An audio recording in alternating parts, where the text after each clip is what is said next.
The Lost Treasure of Jerusalem, a film I made for the BBC in 1972, is the first that anybody outside France heard about Rennes-le-Château and the enigma.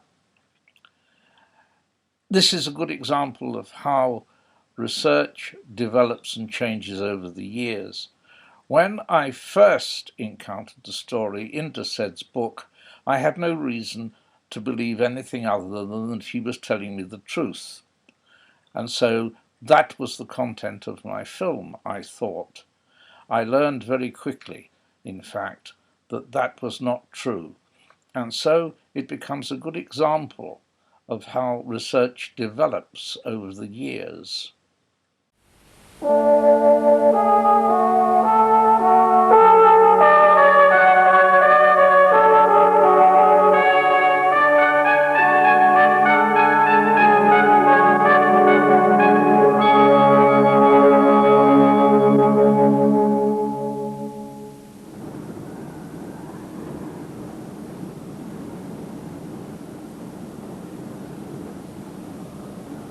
A remote corner of southwestern France. Perched high on its hilltop, an isolated village. Tiny.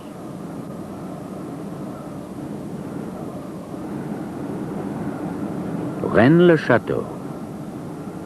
A village forbidden to the archaeologist. Fouille interdite, excavation forbidden. Why? What could there be hidden in so insignificant a place that would be worth digging for? And what has he to do with it? What secret does this parchment conceal? What connects this gravestone with this painting by Poussin? And what link is there between St. Dagobert, the Emperor Titus, and this French priest? What great treasure did he find here 80 years ago?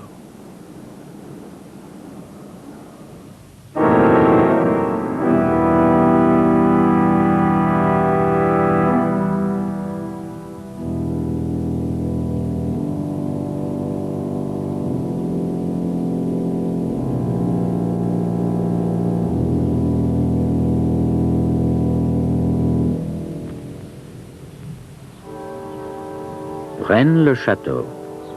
There is little to suggest to the casual visitor the drama of its hidden story. A little church, a crumbling chateau, a few houses,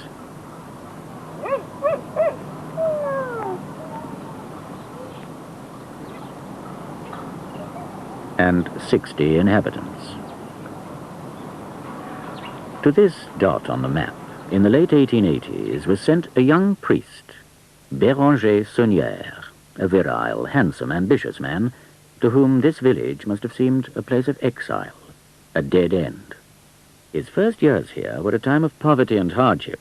His accounts show over 16 months, expenses 90 francs, £3.60, income only 25 francs. Unable to afford even a modest lodging, his home was a crumbling shack, even more dilapidated than his little church. The state of the church fabric caused Saunière much concern.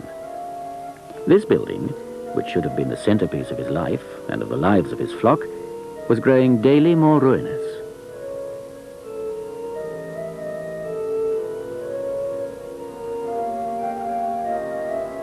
In desperation, Saunière begged a small sum from the mayor to carry out the most urgent repairs. With no idea how the debt would ever be repaid, he set to work. The altar stone was damaged. He had it lifted from its supporting pillars. One of the pillars, this one, was hollow.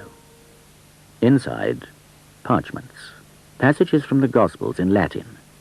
The first link in a chain of discovery which led to wealth and luxury for this poor parish priest, and endless speculation and investigation for those who have since then stumbled onto the mystery.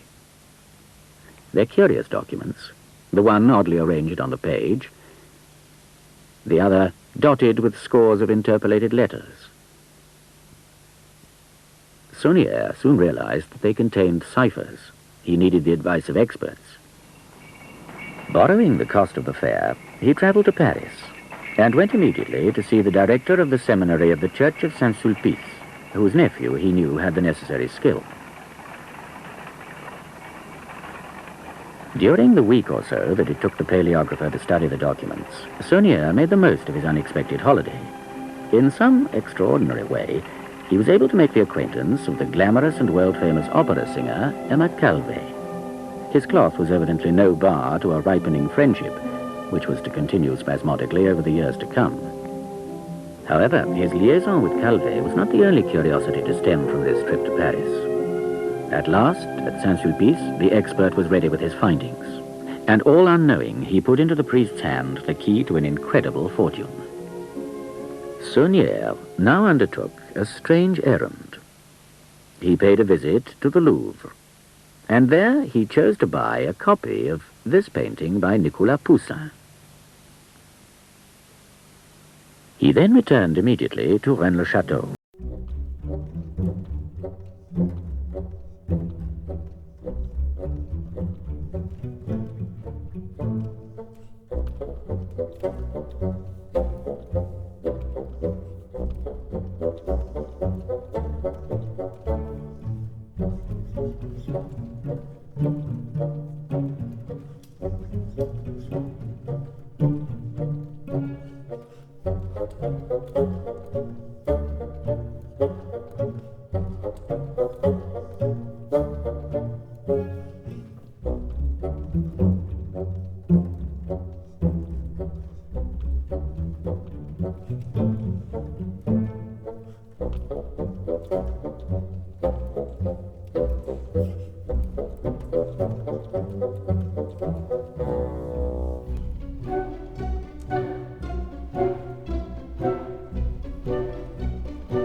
Some of the gravestones in his churchyard were evidently connected with the mystery. He obliterated the inscriptions, moved stones. Under this arch is one of them, featureless now. But by a lucky chance, the wording had already been copied by a collector of tomb inscriptions. This is what Saunière took such pains to wipe out. This stone lay on the grave of Marie de Négri d'Ablesse, Countess of Blanchefort. And this is the headstone of that same grave. It's a curious inscription, prepared in 1781 by the Blanchefort family chaplain Antoine Bigot, the reputed author of Saunière's Parchments. And like one of the Parchments, it's curiously arranged. For example, the initial M of Marie has been separated.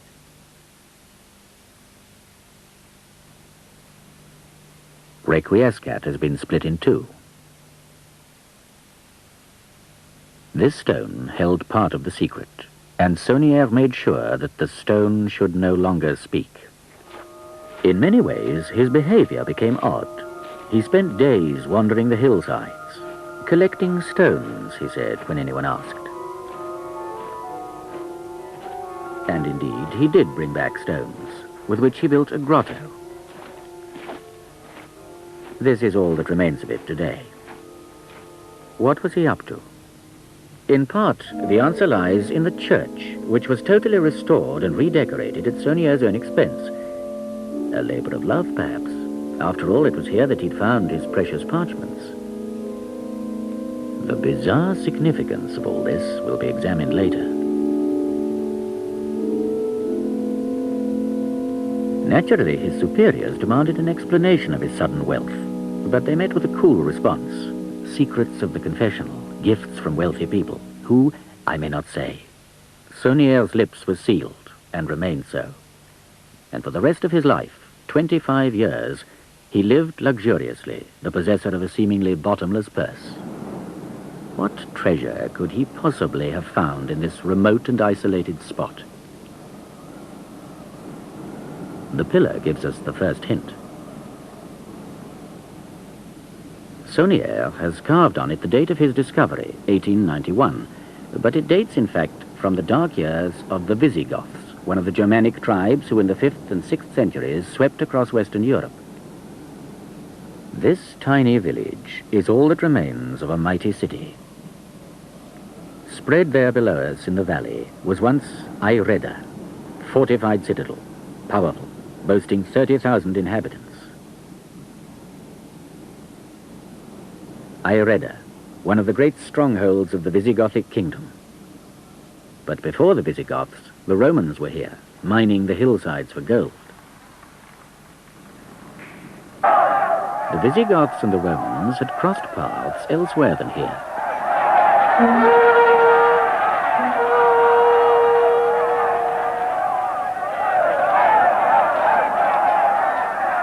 That crossing of paths provides one of the most dramatic clues to our mystery.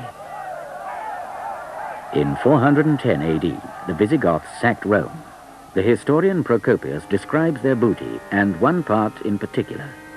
The treasures of Solomon, the king of the Hebrews, a sight most worthy to be seen. For they were adorned in the most part with emeralds, and in the olden time they had been taken from Jerusalem by the Romans. By the Emperor Titus, in fact, in 70 AD. Carried home in triumph and depicted here on Titus's arch in Rome.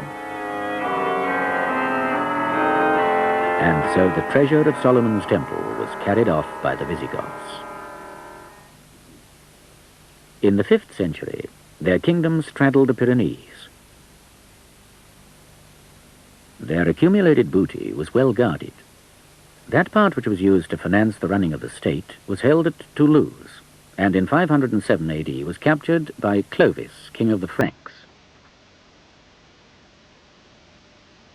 But it was here at Carcassonne that the other part of their treasure was held, the ancient treasure, the holy treasure, guarded as a symbol of the power, continuity, and faith of the state, the treasure of which Procopius tells us Solomon's formed part. And now, at Carcassonne, we are a mere 20 miles from Aireda, which is Rennes-le-Château, Sauniere's village. After the capture of Toulouse, Clovis came on to besiege Carcassonne. For he well knew that the royal treasure was there. That treasure which aforetimes Alaric the Elder had taken as booty when Rome fell to his hand. But the Visigoths were more tenacious here. The holy treasure had to be protected. Clovis failed in his attempt. Part of this ancient treasure was eventually taken from Carcassonne to the Spanish capital of Visigoths, Toledo. This is some of that treasure. Hidden for security when the Arabs attacked Toledo in 711, this precious hoard was discovered in the 19th century at Guarazar.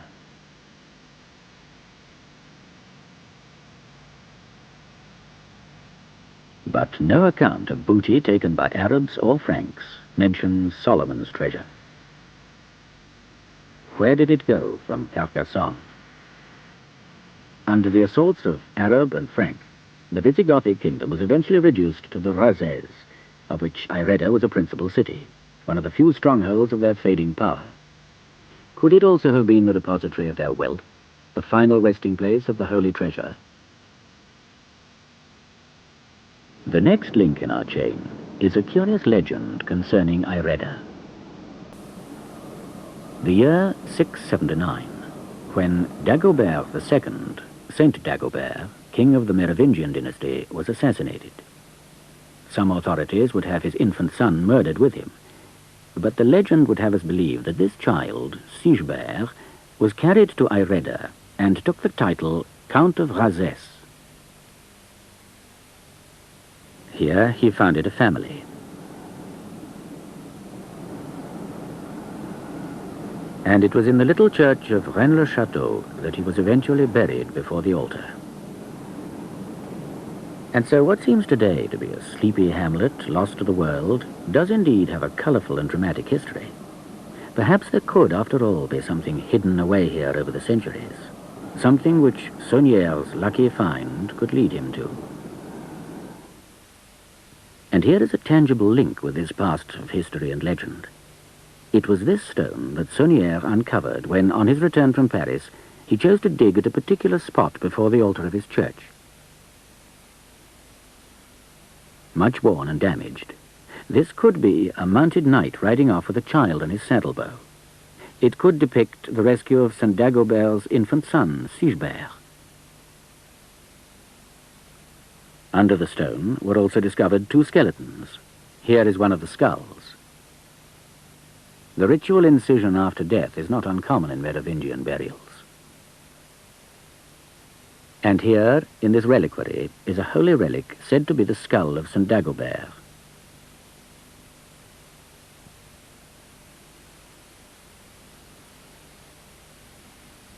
On a hillside near the village was a standing stone, the top of which was shaped into a human head. This head, now removed from its pillar, is known as the head of Dagobert, and this too has the same mark. Had Sauniere's mysterious parchments thrown some light on the legend of Dagobert? An examination of them immediately raises several points. In this one, the text is clear, but it's rather oddly arranged on the page. In this one, there are the interpolated letters. Jesus, ergo, interpolated V, ante, interpolated C, dies, interpolated P, etc. But even more apparent than these is this odd device. The general impression of the document is one of neatness. The apparent untidiness here cannot be fortuitous. Superficially, we could be looking at a direction indicator.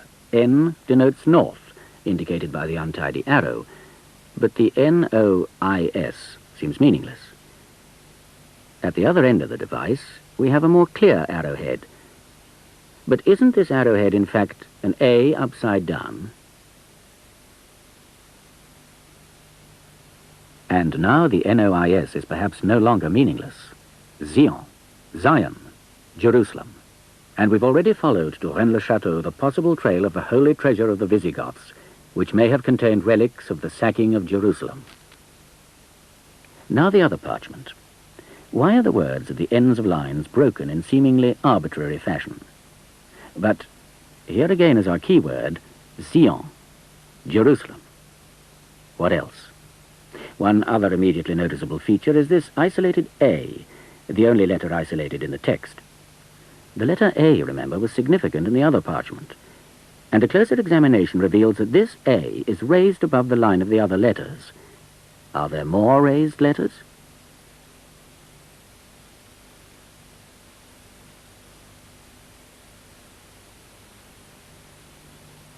What message is being spelt out?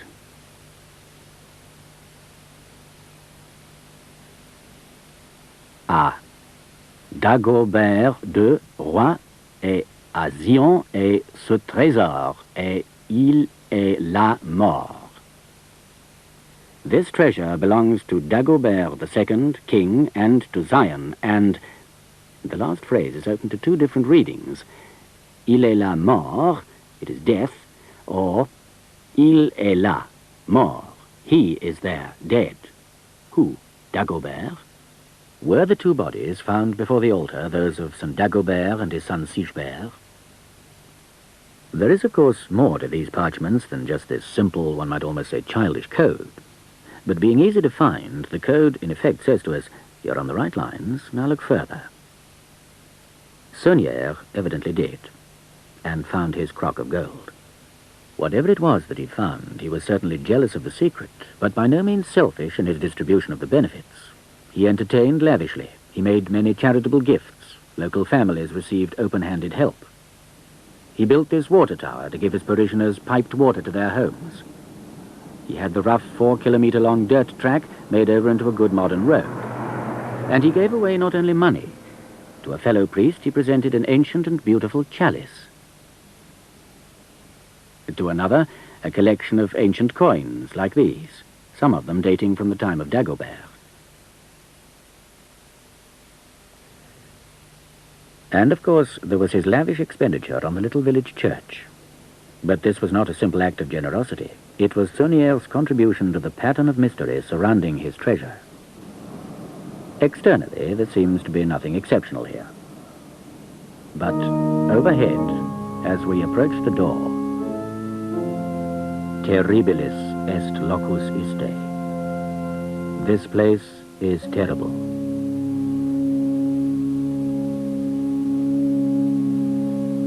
terrible indeed, for once through the door,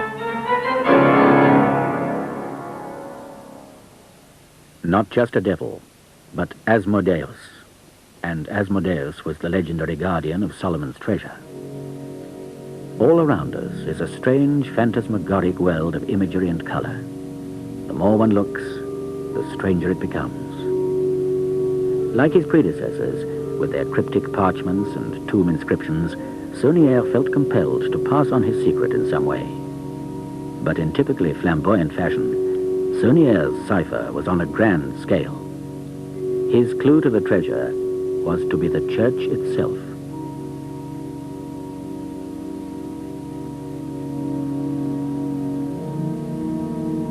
Certainly, Saunière's bishop was disturbed when he came to bless the restored edifice.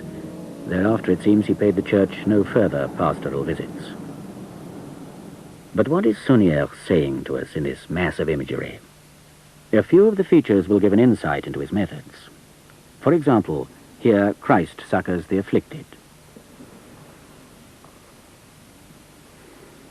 He stands on a flower-strewn landscape, and Terra Flerie. But Flerie was the name of one of the local noble families. Terra Flerie, flower-covered landscape, or Fleury domain. And in the foreground of the Fleury domain is a purse, so full it has burst open. To the right of the little hill on which Christ stands is a castle ruin. To the left, a hilltop village. From down in the valley below Rennes, one can see the village. Then on the skyline, a pointed hill, part of the Fleury estate. Then the Château of Custosa.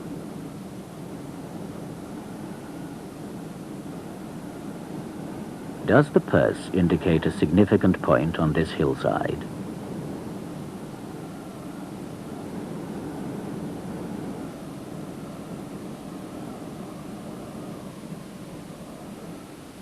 Here at the altar, scene of Saunière's original discovery, is a painting to which he evidently attached considerable importance. Although everything in the church was made to his detailed instructions, this painting Saunière did himself. Again, we're in a cave, or grotto. Did the one that Saunière built once resemble this? Through the cave mouth, we can see a landscape, another hill, a castle ruin. That hill, its silhouette is unmistakable. The dominant feature in the countryside at Rennes is the hill of Cardou, the eagle's nest, and the castle, again Custosa in the valley below the village.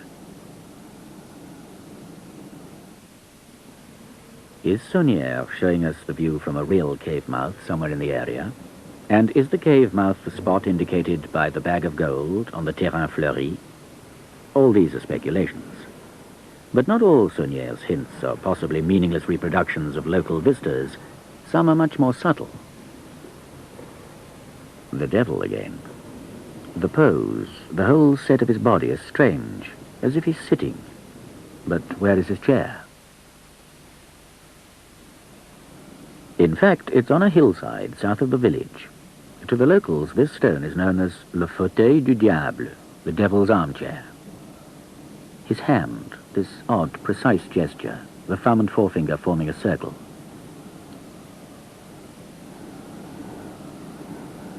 Beside the devil's armchair is a spring. Its name, la source du cercle, the spring of the circle. Saunière is indicating a precise place. The church is a mass of details. The stations of the cross present many unexpected features. What is the significance of this man's gesture, and what is he holding? Why does Pilate wear a veil? Pilate washes his hands in a white dish, un plateau blanc, held by a Negro. Close to Rennes, Blanchefort, the White Castle, sits on its plateau beside Rocco Negro, the Black Rock. Why is the most prominent foreground feature in this station the seeming irrelevance of a young man picking up a stick? Why does this soldier hold his shield up in such an extraordinary pose? But it's too easy to bury ourselves in a mass of confused and confusing imagery.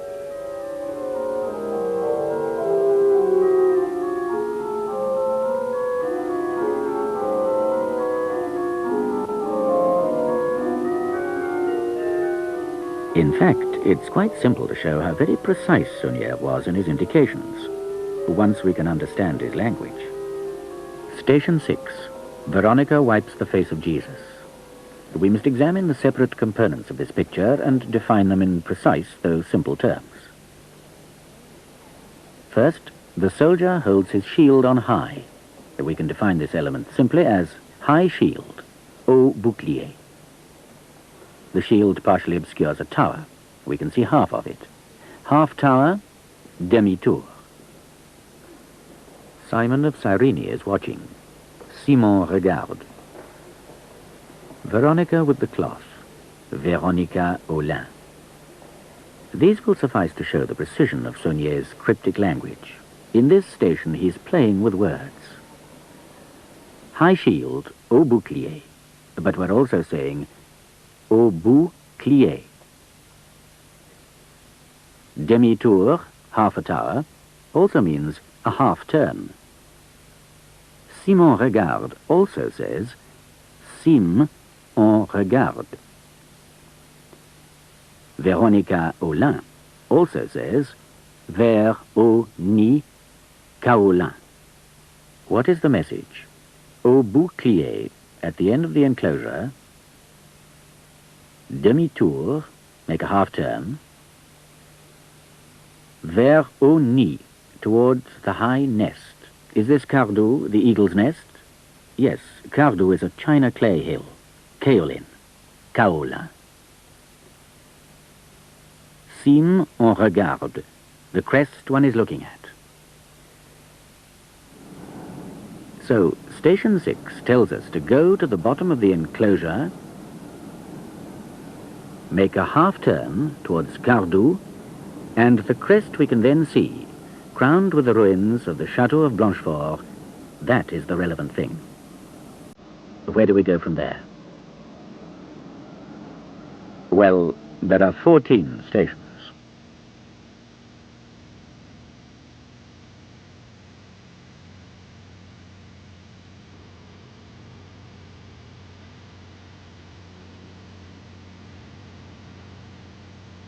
With much ingenuity, and perhaps some luck, someone may follow Saunière's trail to its end. But even so, will there now be anything left to find? It seems likely. Only 2 days before suffering a fatal stroke in 1917, Saunière had signed the contract for new major building works, a project to the tune of 8 million francs. There's no reason to doubt that he would have been able to foot the bill. Naturally, the will of so wealthy a man was read with interest. But even from beyond the grave, Saunière could continue his game of secrecy. His will showed that he owned nothing. Everything, his houses, his land, all his goods and chattels, proved to have been in the name of his housekeeper, Marie, his faithful servant since the days of his poverty. But did she also possess the secret? Again, it seems likely. She lived in comfort for the remainder of her long life, dying as recently as 1953, when she was laid to rest at Saunière's side.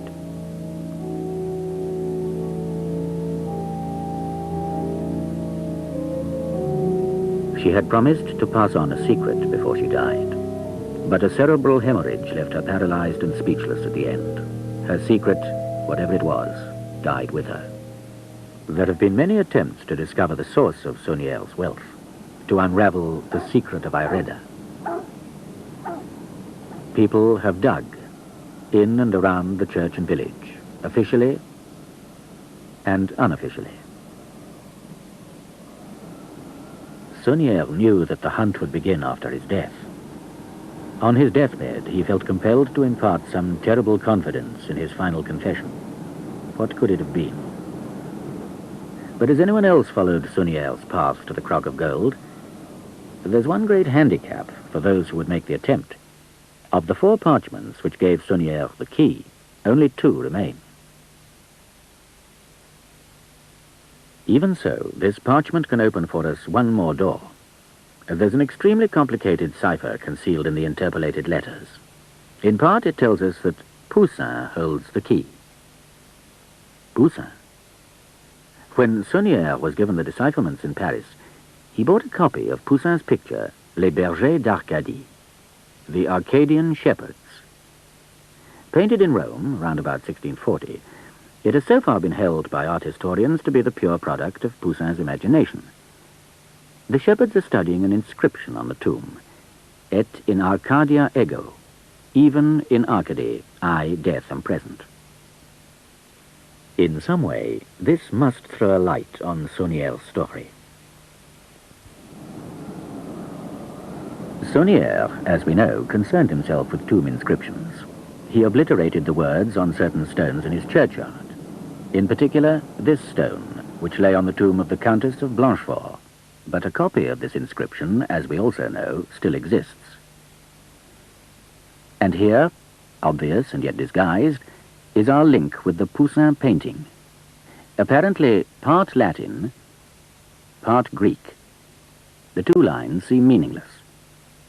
They make sense, though, when we realize that this is a Latin phrase, but written in a form of the Greek alphabet. If we transliterate, Et in Arcadia ego. Even so, why should Saunière bother to obliterate it? What else can it tell us? First, these words. They can be interpreted to mean at Royal Redis in the caves of the fortress. Redis was one of the alternate names of Ireda, Rennes-le-Château. Now, this. Notice how the curved line begins in front of the P and ends in front of the S. Next, prae cum, as one word meaningless. But prae means before, cum with. We've already noticed that the curved line begins before, that is prae, the P. Let us take the letter that precedes P in the alphabet, O. Similarly, as indicated by the curve, let us take the letter preceding S, that is R. O-R, or, the French word for gold. Having taken the letters that came before, prae, we must put them cum, that is, together with something. All that remains is this spider. The French word for spider is araignée, or araignée. Saunière has already shown us how to play with the sounds of words. Or araigne says or arène, the gold at Rennes. Thus the stone is saying, the gold is at Rennes, at Royal Redis in the caves of the fortress. But there is still et in Arcadia ego. Can this in any way add to the message? Art historians insist that Poussin never came to this part of France. But are they right?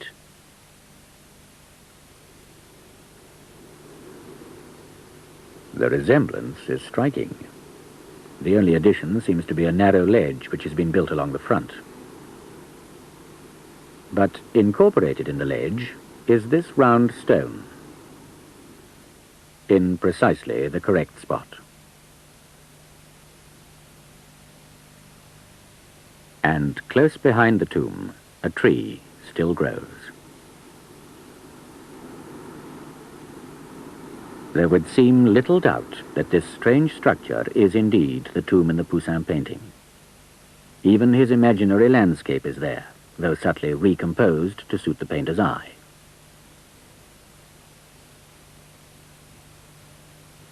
The rock.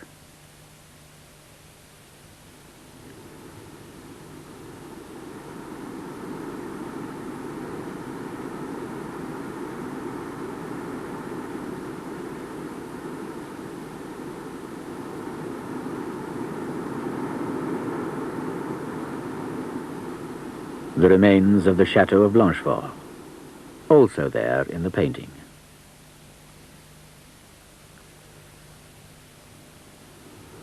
Most interestingly, from our point of view, is this little hill off in the distance. It is the hill of Rennes-le-Château. Accurately placed in the painting, the village is indeed visible from the tomb. And between the two, the ruins of the Château of Blanchefort. And it was the tombstone of the Countess of Blanchefort which led us here. There is yet one other fascinating link between the gravestone and the tomb. The phrase, et in Arcadia ego. It is broken after et in arc. Arc. Remember the whole deciphered message. The gold is at Rennes, at royal readiness in the caves of the fortress. Now, if we continue, et in arc, and in arc. Close by the tomb of the Arcadian Shepherds is a chateau. Its name,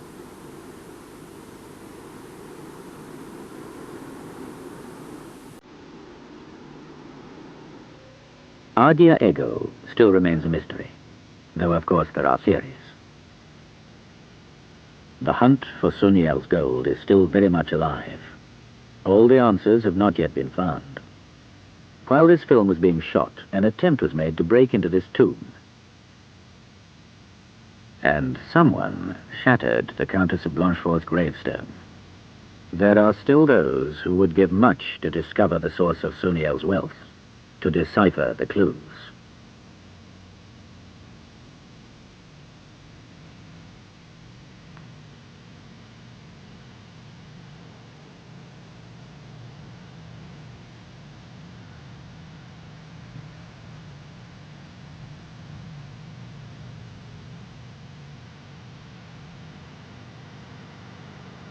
Many have tried to unravel the secret of Ireda. Someone may succeed, but the trail is a difficult one. Fictional treasure hunts follow a logical progression to their final solution. This trail is not fictional. It is all too real. And nothing is as simple as it seems. Consider again this parchment. Would you imagine that this document, apart from its schoolboy code, also conceals, in fact is built up on, a complex geometrical design? It is based on this, and a few crosses.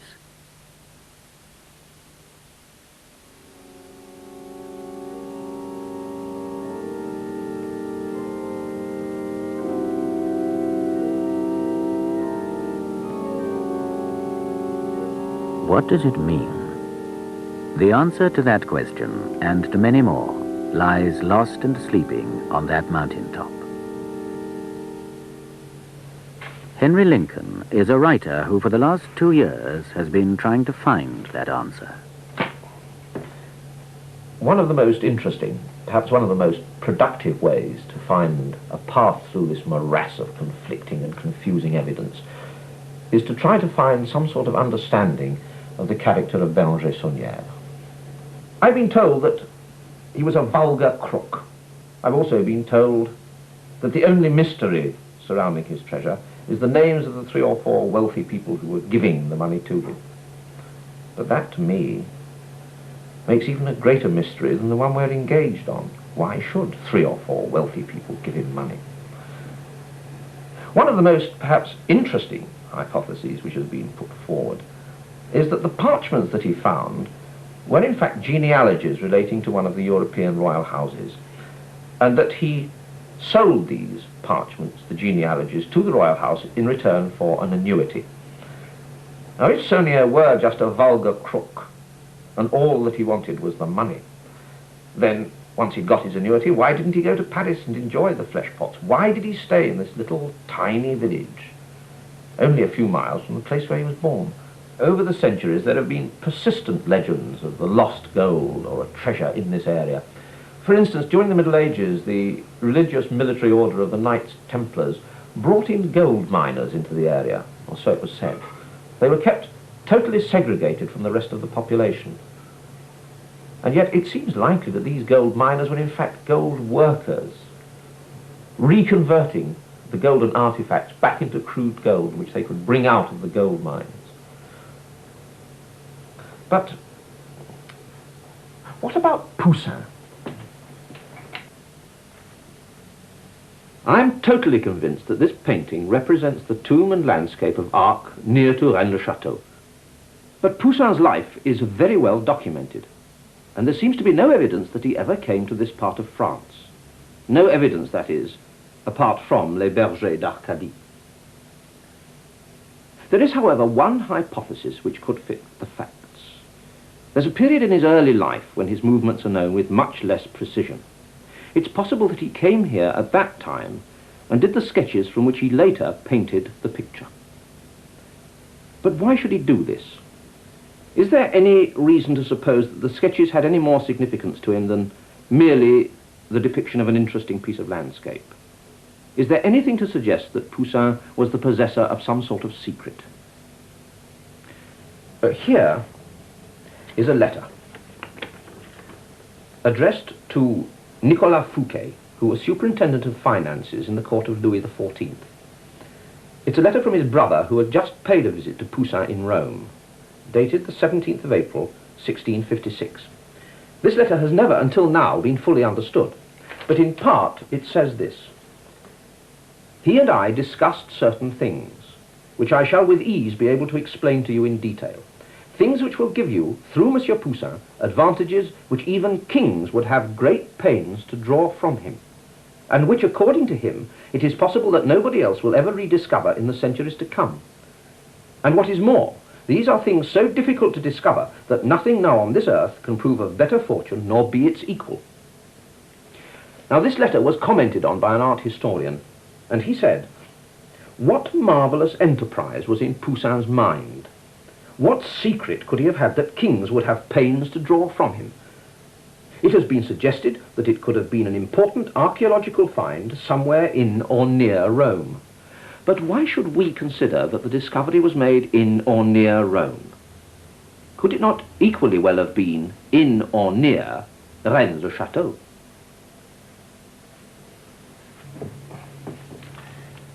What was this discovery to which Poussin attached so much importance? Could it be that he discovered the whereabouts of the treasure of the Temple of Jerusalem? Well, I'm perfectly well aware that there are lots of theories as to the whereabouts of the temple treasure. It's been suggested that it's at the bottom of a river in southern Italy, that it's in Carthage, that it's in Byzantium, or that it's somewhere at the bottom of the Mediterranean Sea. It's interesting that Hitler seemed to agree that it came into this part of the world. During the war, the Germans occupied Carcassonne and the inhabitants of the old city were evacuated, and the Germans dug there. They didn't find anything, but then I think at Carcassonne they were 20 miles off course. Throughout this whole investigation, I've been trying to find the motives behind the people who have hidden away the way through to this treasure. Could it just have been a simple hoard of gold? Mustn't it be something more important as a discovery, something like the temple treasure? It was a disturbing discovery in some ways. Saunière, in fact, felt compelled to pass it on, as did everybody who has left indications to the story. It's rather like the legend of King Midas, whose touch turned everything to gold. When the barber discovered that the king had ass's ears, he felt compelled to pass on the secret, and so he dug a hole in the ground and whispered it there. Saunière felt the same compulsion, and so he left us his curious church. But that wasn't enough. Something still burdened Saunière's conscience. On his deathbed he made a confession. The priest who heard it was deeply disturbed. It's said by those who knew him that when he left Saunière's deathbed, he was white and shaken, and for 6 months thereafter he didn't smile at all. What terrible confidence had he received? Surely not just that Saunière had cashed in on a lucky find of gold. No, there is something extraordinary waiting to be found here, and in the not too distant future it will be.